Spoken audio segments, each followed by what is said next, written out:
Hello, English learners! Today we're learning words about parts of our body. Let's go. Face. Face. She washes her face every morning. She washes her face every morning. Mouth. Mouth. I eat with my mouth.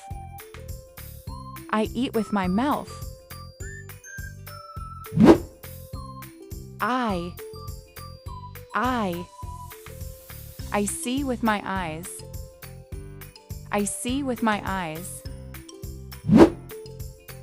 Ear. Ear.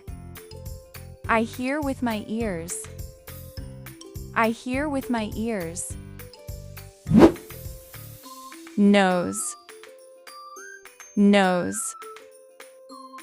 My nose can smell flowers. My nose can smell flowers. Teeth. Teeth. I brush my teeth every day. I brush my teeth every day. Hair. Hair. Her hair is long.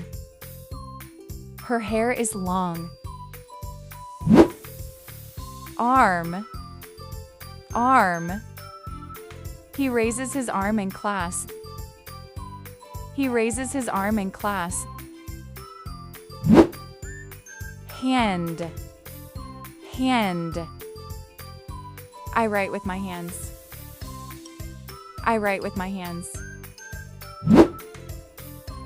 Legs. Legs. The boy runs with his legs. The boy runs with his legs. Foot. Foot. My foot hurts today. My foot hurts today. Fingers. Fingers. I count with my fingers. I count with my fingers. Thanks for watching. Please help like and subscribe to get more videos every week.